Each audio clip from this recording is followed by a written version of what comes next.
Hi everybody, welcome back to Big Fish, Little Fish on a Thursday. Craig Thompson.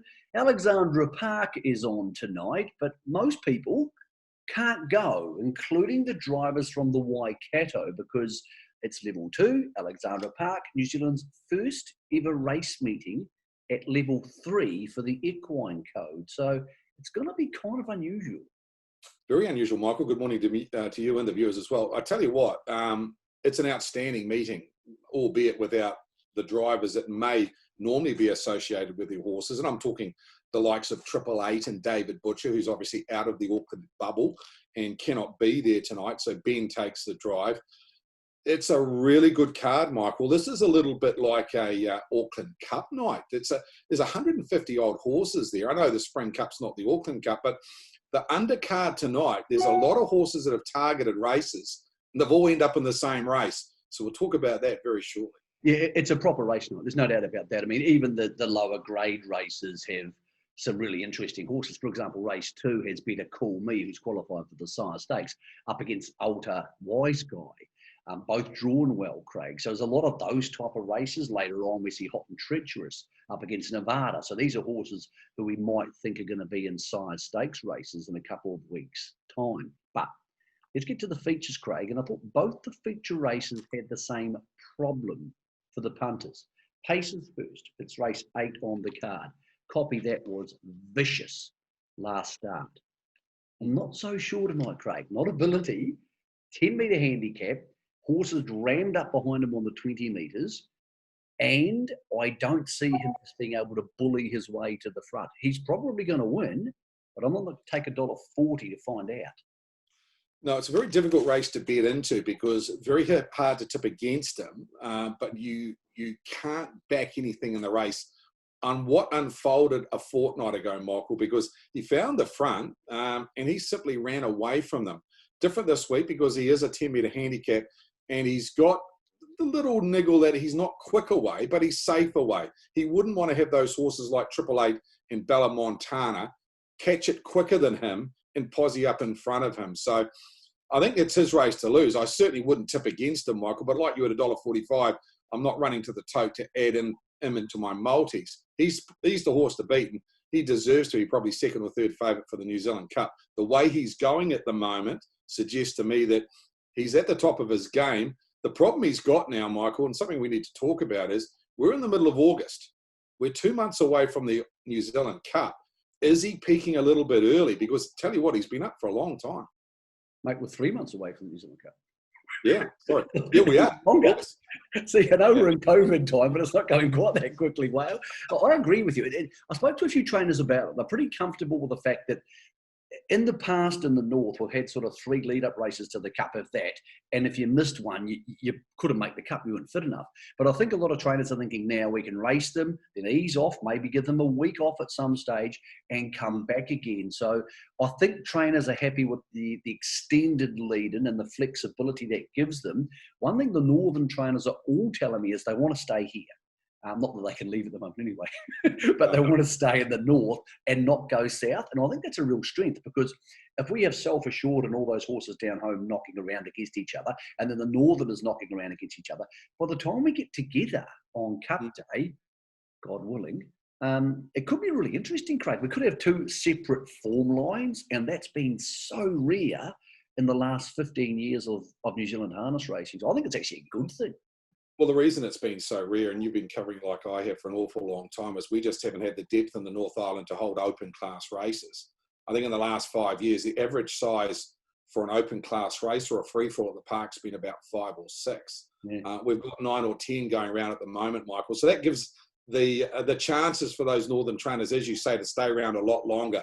Normally, they head south well before the Ashburton Flying Stakes because they don't want to be stuck off 40 metres in these, what we used to call the C5 and faster. They had to be handicapped out of the race to get a start. It was really gut-busting for them chasing down. This week, you've had last week a mobile with a field of 9. This week, we've got a field of 8. There is a bit of depth in the north at the Michael. Well, how are we going to make money? Because I can't take $1.40 copy that. If he rolls to the front, I'm sure he'll win. I thought 888 a place was probably a pretty good bet because he's a good standing start horse. I think he'll improve enormously on his fresh up run. I could just as easily be talked into backing Mark Shard for a place. I don't think any of them could win last start after how copy that got to the front. I think copy that will probably still work his way to the front, but he has had 2 standing starts, beaten them both. Neither time was the standing start the issue. So I'm happy to back either of those 2 for a place. How do you make any money out of this race, in fact, if you're betting at all? I probably will not, to be honest. I won't get involved too much. If I was having one bet, I'd be backing 888 for a place because I think he's just a horse that's a little bit gross. He's needed those runs. He's got good standing start manners, as against Max Shard, who's always been a little bit funny from a stand. Bella Montana is yet to be proven from a stand because she's having her first start tonight. So 888, he's $1.85 a place. Copy that's $1.45 for a win. So to answer your question, I think he's a very good top 3 chance. Trotting race. So similar situation. Bolt for Brilliance is a member of this outstanding 4-year-old crop with Cracker Hill and Ultimate Stride and a whole bunch of other ones. But the problem is he's off a 10-metre handicap and he is fresh up. Now, he was really good at the trials last week, home in 27 seconds for his last 400. So, Craig, I've got no doubts if he trots all the way, he'll probably win. But again, it's that little issue. If he's 5 metres or 10 metres slow and something gets past him and it gets far trickier for him, you're getting $2 to find out. I had a good talk to Tony Hurler. He was confident-ish that he would step away and be good, but he's not going to need much to go wrong, Bolt for Brilliance, Craig, for this to turn into a nightmare for the punters. Well, it's a bit of a difficult situation because, again, a little bit like copy that. I couldn't tip against him, but I won't be backing him because the race could unfold a couple of ways, Michael. Resonate could step and run, and like he did last week or a fortnight ago, everything that was chasing couldn't get near him until about the 100-metre mark, and that was 2,700. This week's 2,200 metres. Brett Mangos is aboard. If he finds the front, the lead won't be there for Bolt for Brilliance. So that makes it difficult. The other query is he's only ever had 4 stands. Sure, he was good at the workouts on Saturday, but workouts and trials, you only got 3 or 4 runners. Yeah. You got a field tonight of 8 or 9, and if he was slow away, he's back in that field and chasing. And I found with the 2,200 metres, you would have noticed in the last 4 weeks, the 2,200 metre races at Alexandra Park, the horses are in the first 3 when they settle down, and normally be in the first 3 home. Daisy Hill was a classic example a fortnight ago. Yeah. Vatican Hill a month ago. If you're not handy, you cannot win. One of the most staggering odds-setting anomalies I've seen recently was the fact that Temporale opened $51 for this race. Now, I'm not saying Temporale is going to win this race, but he's still the Road Cup winner of a couple of seasons ago, and he opened $51, which means he had to open about $7 a place. A couple of these horses break, he's got at least some sort of chance. I'm really surprised he opened that long. I thought they would have opened him $15 or something. I think they're trying to entice people, Michael. I think they're trying to entice people with something to have a bet. And to be honest, I couldn't back him. I think you'd have to run 245 from a stand to get near them, and that's probably unrealistic. Unless there's some gallopers. And Resonate, Vatican Hill, Bolt for Brilliance, they could all gallop. I'm not going to back him. I just thought it was an enormously big price for a horse who's also runs second in a couple of Great Southern Stars. I need to chuck a couple of names at you for our viewers at home. And thank you for taking time out of your day, everybody, to watch Big Fish, Little Fish. Race 1, Barry Purdon, Scott Phelan have a huge team in Sky Delight. Yes or no? No. No? I think the stablemate's a really, really good horse, Miss Montana. In fact, I'll say, Michael, I think this is a filly that will send the good 3-year-old fillies races right through the season. She's been off Barry's property 3 times. She's yet to be beaten. She follows out Sky Delight tonight. She was 340. That won't last. It's gone 320 during the evening. I think she'll start near favourite in this race and wouldn't be surprised if she surpasses Sky Delight in favouritism prior to the first. Okay, race 2. Ultra Wise Guy last time got attacked. Better Call Me was dreadful, but I think the team had a little bit of a virus. Better Call Me versus Ultra Wise Guy in the second on the card for you. Ultra Wise Guy, definitely. And I think he's a horse that was very good and got taken on last week, Michael. He was looked at by Louis the punter, and he just got real keen outside the leader, and it made it into a real grind. They went 42. He's a pretty good horse, Ultra Wise Guy. The horse on his back is a very nice horse. Mark down General Montana, and maybe the Main Danger. He's looked really good at the trials. The Montana horses, Montana Park at the moment, they've invested a lot into harness racing, Michael. They've got a nice one in the first, and I tell you what, they've got a nice one in the second. Okay, Hot and Treacherous later on against Nevada. Both these horses are going to head to the Sire Stakes heat, which is in 2 weeks' time. I thought Hot and Treacherous would lead, given a very quiet trial last weekend, bolting up the straight at Pookie. I thought if he led, there was no pressure in this race, and I couldn't really see how he was going to get beaten. Best of the night. Take the 250. Absolute super trials the last 2 weeks. Very good first up winner. Had excuse seconds up. I think he's pretty good horse, this Michael. Certainly better than most of this in this race. And to be fair, the ones that are the dangers have either drawn out wide, and I'm talking very wide, or second row. So for me, it's his race to lose. Clear best of the night at 250.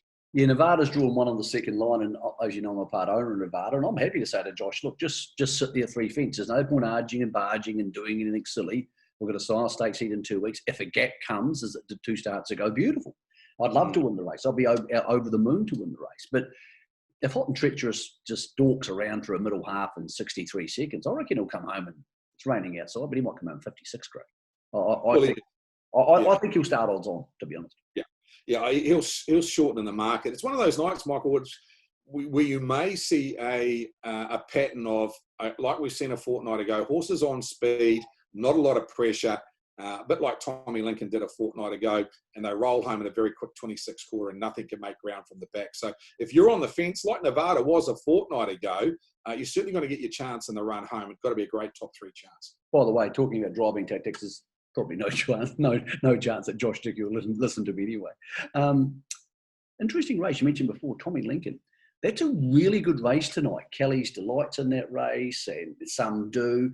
I thought American Dealer might just sit behind Silk at the start over 2200, and that brings him into play. I was happy with the 550 the bookies gave there for that horse, Zach Butcher, that stable. So I like the dividend. But you were telling me before you think he might get one spot further back. Well, if Tommy Lincoln wants to come out, I think he will lead. If you go back and look at their last time that Silk and Tommy Lincoln met, Tommy Lincoln crossed Silk in a heartbeat and drew the similar draw of barrier number 8. So I think he'll get across. That puts probably Silk in the trail. I know Zach would love to be there, but whether he's got the gate speed with American Dealer to put him in that spot.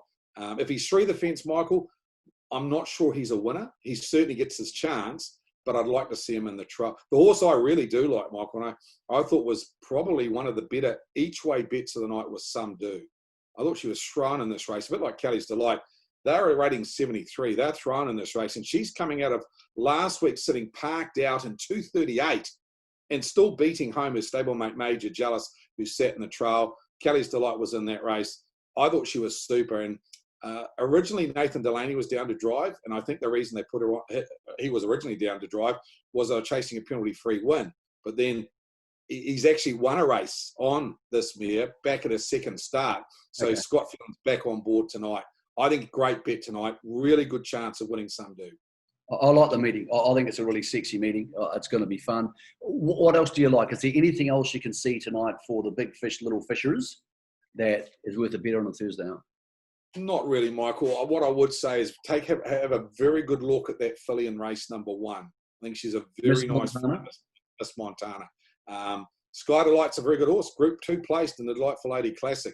You usually wouldn't tip against a filly like that first up, but this one may be a little bit special. Mate, for those people who want to get involved tonight, because it's a Thursday night and lots of people are on lockdown, so they've got to stay home. How do they get all the fish tips? Where do they go to get all the whale information for the racing weekend? Yeah, mate. Get on my website, walesharness.co.nz. Special there till the end of this month, so you've got about another 10 days to grab that. And you're looking forward to tonight, Michael. I think this is a really good meeting. Get the My Sky out, tape a few of these races going forward. It's going to be a very good lead-up. Thanks, brother. Mate, we're hoping to back a few winners tonight. To everybody having a punt at Alexandra Park, or if you bet at Winton today, hope you get some. And Craig and I'll be back tomorrow on this website to talk about Addington and a really red-hot Sire Stakes.